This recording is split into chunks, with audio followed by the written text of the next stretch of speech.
Welcome back to all of you guys. Welcome in other video of MS biology. Hopefully आप लोग ठीक होंगे और आप लोगों की प्रिपरेशंस भी काफ़ी अच्छी चल रही होगी। आज की इस वीडियो में मैं बात करने वाला हूँ examiner of patent and design के जीएस वाले पोर्शंस का। आज बायोलॉजी का सेक्शन हम लोग यहाँ पे स्टार्ट करेंगे और देखेंगे कि क्या क्या मेन मेन इंपॉर्टेंट चीज़ें हैं जो कि वन लाइनर के फॉर्म में हम लोग यहाँ पे डिस्क्राइब डिस्कस कर सकते हैं। इससे पहले आप लोगों को chemistry and physics and science and technology and IPR ये सारा सब कुछ आपको पढ़ा चुका हूँ जीएस में। तो अब हम लोग फर्स्ट पेपर के लिए आज की इस वीडियो में हम लोग बात करेंगे बायोलॉजी वाले सेक्शन से, जो कि इंपॉर्टेंट इंपॉर्टेंट कुछ पॉइंट्स हैं। वैसे बायोलॉजी बैकग्राउंड के आप लोग हैं तो काफ़ी सारी चीज़ें आप लोगों को पता होगी, बट फिर भी एक रिवीजन यहाँ पे हम लोग देख लेते हैं कि क्या क्या चीज़ें इंपॉर्टेंट हमारे लिए हो जाती है।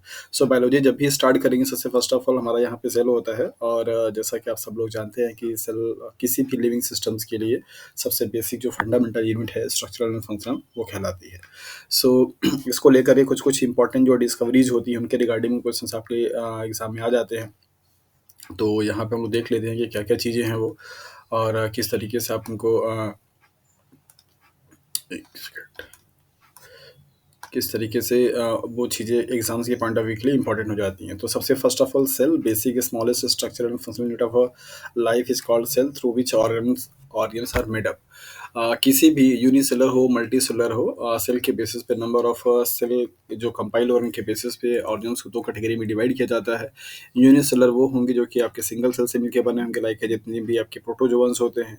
मल्टी सेलर वो होंगे जो कि मोर देन वन आपके सेल से मिलकर के बने होते हैं, जैसे जितने भी हायर एनिमल्स हैं या प्लांट्स हैं, जितना भी टेरिडोफाइट जिम्नोस्पर्म आप देखते हैं, ये सब एग्जांपल किसके हैं, मल्टी सेलुलर के। So discovery of a cells Robert Hooke और discovery of a living cells that is a लेवेनहॉक।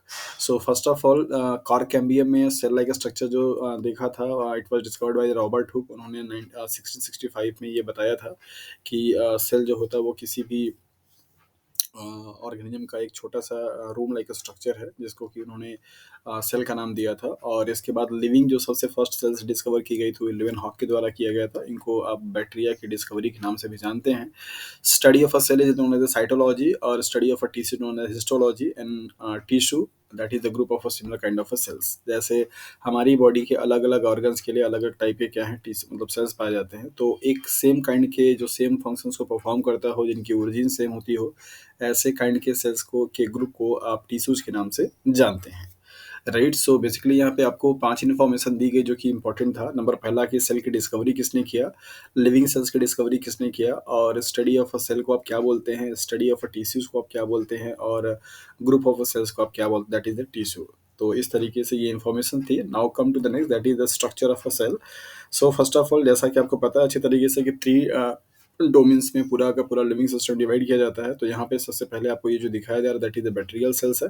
और इस बैक्टीरियल सेल्स को आप यहाँ पे देख सकते हैं, जो कि प्रोकैरियोटिक का बहुत अच्छा बेस्ट एग्जांपल ये रिप्रेजेंट करता है। तो ये जो सेल है, प्रोकैरियोटिक सेल्स की प्रॉपर्टीज आप लोग पढ़ के आए हैं और जानते हैं अच्छी तरीके से कि ये अनडेवलप्ड सेल्स होती है, प्रॉपर डेवलप्ड नहीं होती है। और इनमें बहुत सारी चीज़ों की लैकिंग होती है, लाइक जिनमें पूरा प्रॉपर आपका जो सेल ऑर्गन्स होते हैं वो डेवलप्ड नहीं होते हैं, न्यूक्लियस नहीं होता है। राइट। ये सारी चीज़ें आप लोग पढ़ करके आए हैं। यहाँ पे जो स्ट्रक्चर आपको दिखाया जा रहा है इसके कंपोनेंट्स के बारे में कि इसमें राइबोसोम्स होगा, यस होगा, मेसोसोम्स होगा जो कि रेस्पिरेशन में काम करेगा, और ये सिर्फ और सिर्फ एरोबिक जो रेस्पायर करने वाले बैक्टीरिया होंगे उनमें होगा। प्लाज्मा मेम्ब्रेन जो कि किसी भी सेल्स की यूनिक फीचर्स होती है, प्रॉपर्टी होती है, विदाउट प्लाज्मा मेम्ब्रेन के कोई भी सेल्स एग्जिस्ट नहीं कर सकता है। सो मेम्ब्रेन का होना, लेट मी, पेन काम क्यों नहीं कर रहा है, मेम्ब्रेन का होना बहुत ज़रूरी है। तो मेम्ब्रेन यूनिक फीचर है आपका किसी भी सेल्स के लिए। इसके बाद यहाँ पे बैक्टीरिया में क्या है, सेल वॉल है, और ये सेल वॉल ग्राम पॉजिटिव और ग्राम नेगेटिव दोनों के लिए अलग अलग कैटेगरी का होगा, मीन्स अलग अलग उनकी थिकनेस होती है। अभी फिलहाल अभी जानते रहिए कि इसके पार्ट है। कैप्सूल होती है जो कि सेल वॉल के ऊपर की एक लेयर होती है, आउटर लेयर के नाम से जाना जाता है, जो कि उसको प्रोटेक्शन देने का काम करता है। प्लाज्मिड जो कि एक्स्ट्रा मेन जो क्रोमोसोम होता है उसके अलावा सर्कुलर डीएनए होता है, इसको क्या प्लाज्मिड के नाम से जानते हैं। आरडीटी टेक्नोलॉजी में प्लाज्मिड का ही पूरा रोल है। तो बहुत बखूबी से आप लोग प्लाज्मिड के बारे में पढ़ करके आए हैं और जानते हैं अच्छे तरीके से। फ्लैजिला जो कि प्लांट बैक्टीरिया को मोटाइल कराने में क्या करता है, हेल्प करता है। फ्लैजिला कोई यूनिक फीचर नहीं है, that means it is not compulsory to present in all kind of bacteria, it is just only present in the motile kind of bacteria.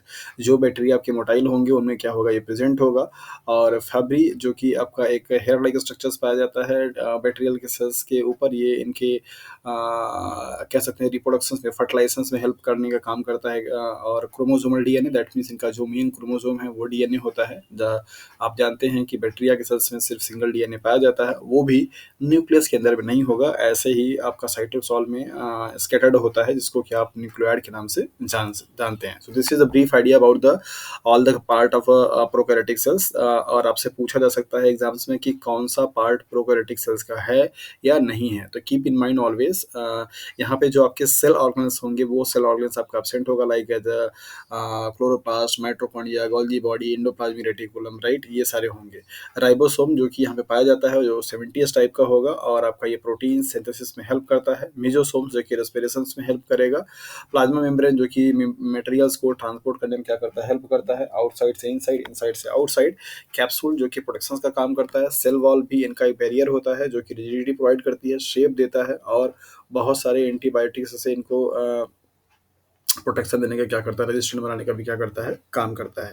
तो ये इनके कुछ कुछ फंक्शंस है। प्लाज्मिड जो कि इनके बहुत सारे काम में आता है, लाइक एज रेजिस्टेंट बनाने के लिए, रिप्रोडक्शन में पार्टिसिपेट करने के लिए, वायलेंस बनाने के लिए, बहुत सारी अदर एक्टिविटीज़ में क्या करता है, ये पार्टिसिपेट करता है। तो इनके ब्रीफ जो फंक्शंस हैं उनके बारे में आपको आइडिया होना चाहिए कि किसका क्या रोल होता है, लाइक। और फ्लैजिला जो कि मोटाइल करने में हेल्प करता है। फैब्री जो कि रिप्रोडक्शन में हेल्प पार्टिसिपेट कर सकता है। क्रोमोसोम जो कि मेन क्रोमोसोम डीएनए होता है। Now come to the next, that is the plant cells, and this is a very nice picture of a plant cells, very colourful and लेवल diagram. So इनके सारे जो पार्ट्स हैं, pen आज I don't know कि काम क्यों नहीं कर रहा है, सो आप लोग इस तरीके से भी समझ सकते हैं। तो यहाँ पे आप देखें इनके जो सारे पार्ट है, सबसे आउटर मेम्ब्रेन पे चलते हैं। सबसे पहली वाली जो लेयर है वो आपकी सेल वॉल की होती है। प्लांट सेल वॉल और बैक्टीरियल सेल वॉल दोनों के कंपोजिशन में डिफर होता है। आप लोग जानते हैं, नहीं जानते तो जान लीजिए। बैक्टीरियल सेल वॉल आपकी जो होती है पेप्टाइडोग्लाइकॉन की बनी होती है, जबकि प्लांट का जो सेल वॉल होता है वो सेलुलोज का मिलकर के बना होता है। क्या एनिमल सेल्स में कोई सेल वॉल पाई जाती है? सो आंसर कीजिए और खोजिए कि किस चीज़ का मिलकर बना होता है। सो यहाँ पे सेल वॉल है, देन इसके बाद नेक्स्ट आपका प्लाज्मा मेम्ब्रेन है। इसके अंदर वाली जो मेम्ब्रेन होती है, ये वाली दिस वन, ये प्लाज्मा मेम्ब्रेन है। ये पूरा का पूरा एरिया मतलब जिसमें कि सब कुछ आता है, उसको आप बेसिकली प्रोटोप्लाज्म के नाम से जानते हैं।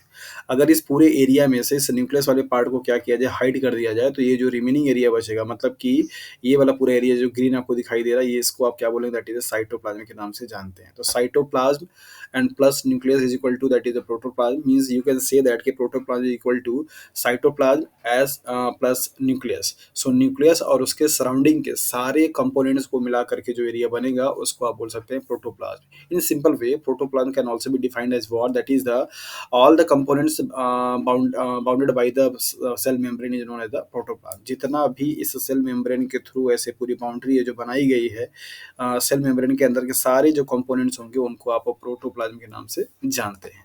और अगर आपसे कोई साइटोप्लाज्म पूछता है कि साइटोप्लाज्म में क्या होता है, तो आप उसको बता सकते हैं कि प्रोटोप्लाज्म में से अगर न्यूक्लियस वाले पोर्शंस को क्या करेंगे, माइनस कर देंगे, हटा देंगे, तो उसको जो चीज़ बचेगा उसको आप साइटोप्लाज्म के नाम से जानते हैं। तो साइटोप्लाज्म ही वो पार्ट है जहाँ पे all this cell organelles are present. So plant cell is example of eukaryotic cells, and eukaryotic cells means well developed cells and highly evolved cells, and it means it contain all different kind of a cell organelles, nucleus, chromosome, etc.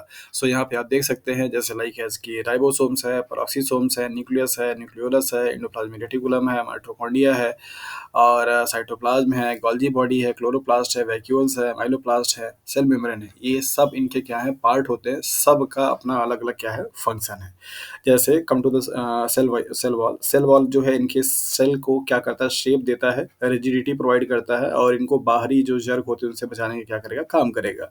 Golgi body जो कि आपको अच्छे तरीके से पता है कि protein molecule को उनके एग्जैक्ट लोकेशन पे और डेस्टिनेशन पे भेजने का काम करता है। तो मतलब आप बोल सकते हैं कि ये इनका ये होते जाते, that is the postman of the cells के नाम से जाना जाता है, कि इनका काम होता है कि कौन सी प्रोटीन माइटोकॉन्ड्रिया में जाएगी, कौन सी प्रोटीन न्यूक्लियस में जाएगा, कौन सा प्रोटीन साइटोप्लाज्म में जाएगा, कौन सा प्रोटीन बाहर जाएगा, they will decide, right. So that is why Golgi body is also known as the postman of the cells. Chloroplast जो कि जिसको कि आप kitchen house of the cells के नाम से जानते हैं, और इसका काम होता है सनलाइट के प्रेजेंस में फूड को प्रिपेयर करना फॉर द प्लांट सेल्स। तो फूड इनका क्या होता है, दैट इज सुक्रोज होता है, और कार्बन डाइऑक्साइड, वाटर और लाइट के प्रेजेंस से मिल करके, ये तीन कंपोनेंट से मिल करके ऑर्गेनिक कंपोनेंट का सिंथेसिस करता है। दैट इज वाई इनको kitchen house of the cell के नाम से जाना जाता है।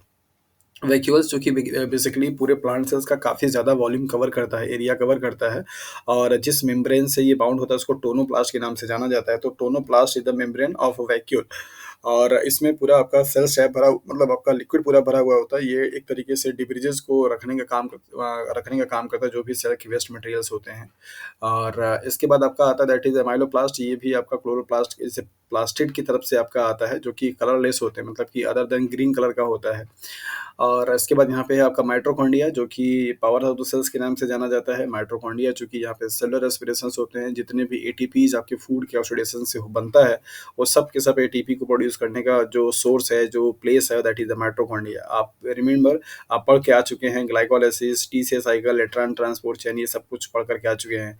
सो ग्लाइकोलाइसिस जो कि आपका यहाँ पे साइटोसोल में होता है, मीन साइटोप्लाज्म में होता है, लेकिन उसके बाद की पूरी पाथवे कहाँ पे चलती है? माइटोकॉन्ड्रिया में चलती है। और आपने देखा है कि एक ग्लूकोज से जो 36 एटीपी या 32 एटीपी न्यू कन्वेंशंस के अकॉर्डिंग बनते हैं, उन 32 एटीपी में से आपका सिर्फ 2 एटीपी किसमें बनेगा? ग्लाइकोलाइसिस। बाकी सब कहाँ पे बनेगा? आपका माइटोकॉन्ड्रिया में बनता है। तो माइटोकॉन्ड्रिया को आप पावर हाउस ऑफ सेल्स के नाम से जानते हैं। राइबोसोम्स को प्रोटीन फैक्ट्री के नाम से जाना जाता है, बिकॉज ये प्रोटीन सिंथेसिस में हेल्प करता है। विदाउट राइबोसोम्स के प्रोटीन सिंथेसिस का काम नहीं हो सकता। प्रोक्सीसोम जो कि कई डिफरेंट डिफरेंट एक्टिविटीज़ में इन्वॉल्व होता है। सबसे ज़्यादा इनका H2O2 के जो हाइड्रोजन पेरोक्साइड होते हैं, उनको नलीफाई करने का काम इनकी रिस्पॉन्सिबिलिटीज़ होती हैं। और भी आपके बीटा फैटी एसिड का ऑक्सीडेशंस में भी इन्वॉल्व होता है। और इसके बाद अगर आप प्लांट सेल्स की बात कर रहे हैं, तो जो C4 साइकिल होती है, उनमें इन्वॉल्व होते हैं। तो कई सारे इनके रोल होते हैं। न्यूक्लियस जो कि पूरा आपका, मतलब बोल सकते हैं कि master brain of the cells के नाम से जाना जाता है ये। और इनमें पूरा का पूरा आपका जेनेटिक मटेरियल क्या होता है? कंडेंस होता है और पैक्ड होते हैं। न्यूक्लियस आपकी 2 मेम्ब्रेन से क्या होती है? बाउंड होती है, इसको न्यूक्लियर मेम्ब्रेन बोला जाता है। और न्यूक्लियस के अंदर को सेल के स्टेप को, मीन्स लिक्विड मटेरियल को, आप न्यूक्लियोप्लाज्म के नाम से जानते हैं, राइट? हो सकता है कि आपको समझने में दिक्कत हो रही है, बिकॉज आज पेन आई डोंट नो कि क्यों एक्टिव नहीं हो पा रहा है। तो दैट इज़ वाई मैं ऐसे आपको नरेट कर दे रहा हूँ, होपफुली कि आप इसको समझ जाएंगे। न्यूक्लियोलस जो कि न्यूक्लियस के अंदर का एक डार्क आपका एरिया होता है, जहाँ पे बेसिकली आपका आरएनए मॉलिक्यूल की सिंथेसिस होती है। पूछा जाता है आपसे सवाल कि ये कौन सा, मतलब ये न्यूक्लियोलस का क्या रोल होता है? इंडोप्लाज्मिक रेटिकुलम जो कि प्रोटीन के न्यूली जो प्रोटीन सिंथेसाइज होती है ट्रांजिशंस के बाद, उसमें कई सारी मॉडिफिकेशंस होते हैं। वो मॉडिफिकेशंस में क्या करता है? काम करता है। इनको आप basically traffic police of the cells के नाम से भी जानते हैं। माइटोकॉन्ड्रिया जिसको पहले बता दिया आपको। साइटोप्लाज्म मैंने बताया कि ये आपका एक लिक्विड फ्लूइड से भरा हुआ एरिया होता है, इसमें सारे के सारे ऑर्गेन्स जो होते हैं वो कंडेंस होते हैं, और सभी ऑर्गेन्स का अपना अलग अलग क्या होता है? फंक्शन होता है। Similarly, our body is made up of a different kind of organ systems, and each and every organ system perform their unique role. In the same way, plant cell is made up of a different kind of a cell organelles, and each cell organelles have their unique role and perform for a particular kind of a functions. Right? तो basically इनका भी structure वैसे ही होता है जैसे हमारी पूरी body का है। Now come to the next, that is the animal cells. और एनिमल सेल्स आपका प्लांट सेल से डिफर होता है। पहला चीज़ तो यही कि यहाँ पे कोई आपका सेल वॉल का सिस्टम नहीं होता। ये सिर्फ और सिर्फ एक सिंगल मेम्ब्रेन बाउंड से क्या होती है? कवर होती है, जिसको क्या आप प्लाज्मा मेम्ब्रेन या सेल मेम्ब्रेन के नाम से जानते हैं। Keep in mind, no any cells in the universe can exist without a cell membrane. So that is why we can say that cell membrane is a unique and characteristic feature of all kind of a cells. Any other property can be might be present or not in a particular kind of a cells, but cell membrane is always present in each and every kind of a cells. Either prokaryotic means bacterial cells, fungal cells, protozoan cells, animal cells, plant cells, whatever kind of a cells are there, cell membrane will be present compulsory. So cell membrane is the unique feature of all kind of a cells. It is not possible to survive any kind of a cells without cell membrane. Okay, so keep in mind, कभी कभी पूछा जाता है कि पूरे sales का सबसे unique feature आपका क्या है? तो ये आपको एनिमल सेल्स का स्ट्रक्चर यहाँ पे दिखाई दे रहा है। और जैसा कि आप देख पा रहे होंगे, थोड़ा मैं इसको और जूम कर देता हूँ ताकि आपको अच्छे से दिखे। एनिमल सेल्स में आप देखिए यहाँ पे क्या है? साइटोप्लाज्म है, इसके बाद गोल्गी बॉडी है, न्यूक्लियस है, न्यूक्लियोलस है, एंडोप्लाज्मिक रेटिकुलम है, राइबोसोम है, सेल मेम्ब्रेन है, लाइसोसोम है, वैक्यूल है। ये नया टर्म आपको यहाँ पे मिला। वहाँ पे ज़्यादा बड़ा होता है, यहाँ पे थोड़ा छोटा होता है। और सेंट्रोसोम मीन्स सेंट्रियोल, ये नया फीचर है इसके लिए, प्लांट सेल्स में नहीं होता। इसमें रेटिकुलम रेटिकुलम एंड माइटोकॉन्ड्रिया। सो कुछ-कुछ जो चीज़ें common like mitochondria, Golgi body, nucleus, endoplasmic reticulum, ribosomes ये सब कॉमन होते हैं। ये सभी में वही होता है, सबका वही फंक्शन होता है। एनिमल सेल्स में माइटोकॉन्ड्रिया काम पावर हाउस होगा और न्यूक्लियस का काम पूरे क्रोमोसोम को कंडेंस करना मतलब कंटेन करना होगा। एंडोप्लाज्मिक रेटिकुलम का काम प्रोटीन को मॉडिफाई करके उसको गोल्गी बॉडी के पास भेजना होगा। ट्रैफिक के नाम से इनको जाना जाता है। और एंडोप्लाज्मिक रेटिकुलम 2 कैटेगरी में डिवाइड किया गया, rough endoplasmic reticulum and smooth endoplasmic reticulum. Rough endoplasmic reticulum जो होता है वो बेसिकली राइबोसोम को कंटेन करता है, तो मतलब इसको आप रफ बोल देते हैं, और जहाँ पे राइबोसोम नहीं होता उसको आप स्मूथ बोल देते हैं। स्मूथ एंडोप्लाज्मिक रेटिकुलम जो होता है ये वाला, ये बेसिकली आपका लिपिड के मेटाबॉलिज्म लिपिड डिटॉक्सिफिकेशन के लिए इन सब में क्या करता है, पार्टिसिपेट करता है। जबकि रफ एंडोप्लाज्मिक रेटिकुलम जो होता है वो प्रोटीन की सिंथेसिस में क्या करेगा, हेल्प करेगा। Cell membrane basically transport system में इन्वॉल्व होने वाला सबसे मेजर कंपोनेंट होता है। जितने भी मॉलिक्यूल्स सेल के अंदर में या सेल के बाहर में आते हैं या ट्रांसपोर्ट होते हैं, उनके लिए रिस्पॉन्सिबल क्या होता है, that is the cell membrane ही होता है। डियर फ्रेंड्स, आज पेन का थोड़ा सा इश्यूज है, अदरवाइज मैं आपको बहुत अच्छे से यहाँ पे लिख के समझा पाता कि क्या चीज़ कैसे है, बट होपफुली कि आपको ये चीज़ें समझ में आ रही होंगी। सेंट्रियोल जो कि सेल डिवीजन के टाइम पे पार्टिसिपेट करता है क्रोमोसोम को सेपरेट आउट करने के लिए। यहाँ पे एक सवाल है मेरा आप सभी लोगों से, जितने लोग भी इस वीडियो को देख रहे होंगे। सेंट्रियोल बेसिकली आपका सेल डिवीजन के टाइम पे जो दो अपोजिट पोल्स होते हैं, यहाँ पे पेन बन नहीं रहा, अदरवाइज मैं आपको बता के दिखाता। मान लीजिए अगर आपका ये पूरा पोल हो जाता है, ये पूरा सेल है आपका, और एक पोल आपका यहाँ पे होता है, एक पोल आपका यहाँ पे होता है, राइट। और ऐसे आपके सेंट्रली एक्सिस पे क्या होता है, क्रोमोसोम अलाइंड होते हैं। तो ये स्पिंडल फाइबर यहाँ से इससे निकलता है सेंट्रियोल से, और सेंट्रोमियर पे बाइंड करता है, और बाइंड करके क्या करता है, पुल कर लेता है, खींचने का काम करता है, पुलिंग का। जैसे कि आपने पढ़ा होगा कि मेटाफेज के बाद जो आपका एनाफेज आता है, तो एनाफेज में क्रोमोसोम का सेपरेशन होता है, राइट। होपफुली आपको समझ में आ रहा होगा। सवाल मेरा ये है कि प्लांट सेल्स में कोई सेंट्रियोल नहीं होता या सेंट्रोसोम नहीं होता है, so how the separation of a chromosome in anaphase in the case of plant takes place. कैसे होता है प्लांट सेल्स में separation of a chromosomes at the time of anaphase cell division of phase में, ये आपको बताना है और आंसर करना है कि क्या उसका मैकेनिज्म होता है। Is there any special kind of a mechanism in the case of a plant, or is there any similar kind of a mechanism in the case of a plant as well as animals? और अगर यहाँ पे centrosome नहीं है तो centrosome का function वहाँ पे कौन कर रहा है, इस चीज़ को आपको बताना है। सो बेसिकली आपने स्ट्रक्चर देखा यहाँ पे प्लांट सेल्स का, एनिमल सेल्स का और बैक्टीरियल सेल्स का, जिसके बारे में सब आप लोगों ने जान लिया। ये इसके कुछ कंपोनेंट है, पार्ट है।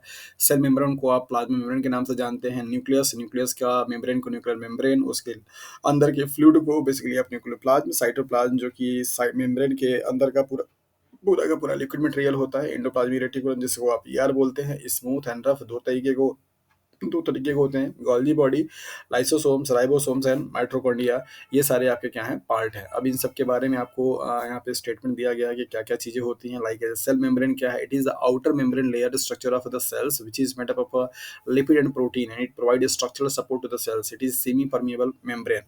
सो बेसिकली आप यहाँ पे देख रहे हैं, आपको बताया जा रहा है कि ये एक आउटर मोस्ट, ये स्पेलिंग थोड़ा सा यहाँ पे टाइपिंग मिस्टेक है, इसको आप ध्यान में दीजिएगा। बताया जा रहा है कि सेल मेम्ब्रेन जो होती है वो किसी भी सेल्स के लिए सबसे आउटर मोस्ट लेयर का क्या करती है, मतलब सबसे आउटर तो नहीं कह सकते क्योंकि जिसमें सेल वॉल होगा उसमें सेल वॉल आउटर मोस्ट हो जाएगा, बट आउटर मोस्ट बोल सकते हैं। आउटर मोस्ट लेयर होती है और जो कि लिपिड और प्रोटीन से मिलकर के बनी होती है। आप लोगों ने फ्लूइड मेजक मॉडल आपको पढ़ाया गया है, आपने पढ़ा हुआ है और आप उसमें देख करके आए हैं कि प्रोटीन्स और लिपिड से मिलकर के बना होता है आपका प्लाज्मा मेम्ब्रेन। और ये प्लाज्मा मेम्ब्रेन प्रोवाइड करता है स्ट्रक्चरल सपोर्ट, सेल को प्रोवाइड करता है, और ये सेमी परमिएबल का नेचर का होता है, मतलब सारी चीज़ें इससे डायरेक्टली पास आउट होना अलाउ नहीं है।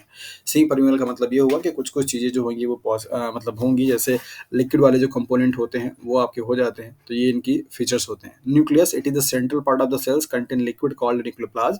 Central part of the cell होता है और इसके अंदर में जो लिक्विड भरा होगा उसको आप न्यूक्लियोप्लाज्म बोलते हैं। In which chromatin fibre is present which is made up of DNA and histone proteins. Chromatin means कोई बहुत ही हेयर लाइक स्ट्रक्चर्स होता है, उसी एक कंडेंस फॉर्म का क्रोमोसोम बोलते हैं। तो टेक्निकली अगर क्रोमोसोम की बात अगर किया जाए तो दो कंपोनेंट से मिलकर के बना होगा, that is the DNA plus protein, और प्रोटीन जो होती है उसको आप हिस्टोन प्रोटीन बोलते हैं। तो डीएनए और प्रोटीन से मिलकर के बनने वाले पार्ट को आप क्रोमेटिन या क्रोमोसोम के नाम से जानते हैं।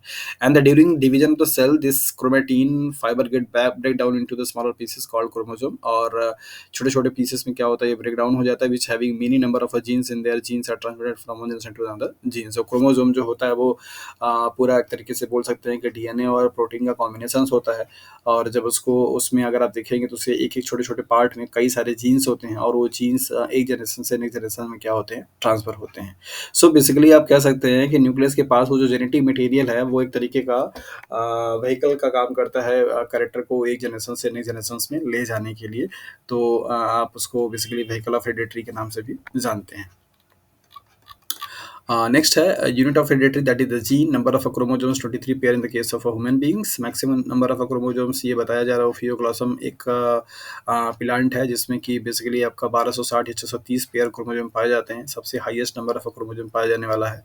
Cytoplasm, it is the liquid of a cells other than the liquid of a nucleus. It is having many structures like, आपको बताया गया कि जो साइटोप्लाज्म होगा वो मेम्ब्रेन के अंदर का पूरा जो कंटेंट होगा न्यूक्लियस को छोड़ करके उसको साइटोप्लाज्म के नाम से जानते हैं। उसके पास क्या होता है, लिक्विड होते हैं, और जिसमें ढेर सारे आपके पार्ट क्या होते हैं, कंडेंस होते हैं, जैसे mitochondria, Golgi body, endoplasmic reticulum, ribosomes, ये सारे आपके पार्ट क्या होते हैं, पाए जाते हैं। माइटोकॉन्ड्रिया के बारे में जैसा कि मैंने पहले ही बताया, पावर हाउस सेल्स होता है, यहाँ पे क्रेब्स साइकिल्स होती है, एटीएस चलता है, और इससे कि ढेर सारे क्या होते हैं, लार्ज नंबर ऑफ एटीपीज क्या होते हैं, जनरेट होते हैं। लीवर सेल्स है लार्जेस्ट नंबर ऑफ माइट्रोकॉन्ड्रिया। यहाँ पे एक इंपॉर्टेंट पॉइंट है, सबसे ज़्यादा जो नंबर ऑफ माइट्रोकॉन्ड्रिया होगी वो लीवर सेल्स के पास पाई जाती है। अलग अलग सेल्स में जैसा एनर्जी की रिक्वायरमेंट होती है उस हिसाब से नंबर ऑफ माइट्रोकॉन्ड्रिया जो है वो पर सेल्स में पाई जाती हैं। जिन सेल्स को एनर्जी कम रिक्वायरमेंट होती है वहाँ पे माइट्रोकॉन्ड्रिया कम होता है, जहाँ पे एनर्जी की रिक्वायरमेंट ज़्यादा होती है माइट्रोकॉन्ड्रिया ज़्यादा होता है। एंडोप्लाज्मिक रेटिकुलम जो कि दो पार्ट में है, एसईआर एंड आरईआर। तो स्मूथ एंडोप्लाज्मिक रेटिकुलम जो होता है वो लिपिड के, कोलेस्ट्रॉल के, मतलब फैट के रिगार्डिंग जो भी चीज़ें हैं, मतलब लिपिड का डिटॉक्सिफिकेशन हुआ, कोलेस्ट्रॉल का सिंथेसिस हुआ, इन सब के लिए बेसिकली रिस्पॉन्सिबल कौन है, स्मूथ एंडोप्लाज्मिक रेटिकुलम। डिफाइन कैसे करते हैं, जहाँ पे राइबोसोम्स की एब्सेंस हो, और ईआर को जो कि हेल्प करता है प्रोटीन सिंथेसिस में, और राइबोसोम जो कि प्रोटीन फैक्ट्री के नाम से जाना जाता है। और राइबोसोम जो होता है वो बेसिकली प्रोटीन्स सिंथेसाइज करने में क्या करता है, हेल्प करता है, और ट्रांसलेशन के टाइम पे जब भी ये बनता है तो, और मालूम है आपको कि राइबोसोम्स बेसिकली दो यूनिट से मिलकर के बना होता है, लार्ज सब यूनिट और स्मॉल सब यूनिट। प्रोकैरियोटिक के सेल्स में 70s होता है, और यूकैरियोटिक के केस में 80s टाइप का ये पाया जाता है। गोल्जी बॉडी जो कि ट्रैफिक पुलिस के नाम से जानी जाती है, तो इनको आप बोल सकते हैं ट्रैफिक पुलिस हैं ये, और इनका काम ये होता है कि कौन से प्रोटीन के मॉलिक्यूल्स को कहाँ पे भेजना है, कहाँ पे नहीं भेजना है, तो ये काम ये करते हैं। लाइसोसोम जिसको कि सुसाइडल बैग के नाम से जाना जाता है, इनके पास डिफरेंट काइंड के लगभग 54 काइंड के एंजाइम्स पाए जाते हैं, जो कि सेल्स में पाए जाने वाले जो डिजीज होते हैं उनको डाइजेस्ट करने का काम करते हैं। कभी कभी अपनी सेल्स को डिस्ट्रक्ट कर लेते हैं, दैट इज वाई इनको सुसाइडल सेल्स के नाम से भी जाना जाता है। तो यहाँ पे आपको दिया गया डिस्कवरर नेम और कंपोनेंट्स के बारे में, तो दैट इज यहाँ पे आपको बताया जा रहा है। लाइसोसोम्स को सी डवे ने डिस्कवर किया है, राइबोसोम्स को पैलाडे ने किया है, गोल्जी बॉडी को सी गोल्जी ने किया है, माइटोकॉन्ड्रिया को सी बिंडा ने किया है। तो इस तरीके से यहाँ पे आपको इनके डिस्कवरर के नाम दिए गए हैं, और एंडोप्लाज्मिक रेटिकुलम पोर्टर ने डिस्कवर किया। टाइप ऑफ सेल्स में अगर आप देखेंगे तो प्रोकैरियोटिक और यूकैरियोटिक आएगा। वायरस कोई सेल्स नहीं होती, बस इसको पढ़ना रहता है, क्योंकि ये वायरस के बारे में इंफॉर्मेशन आपको जानना जरूरी होता है।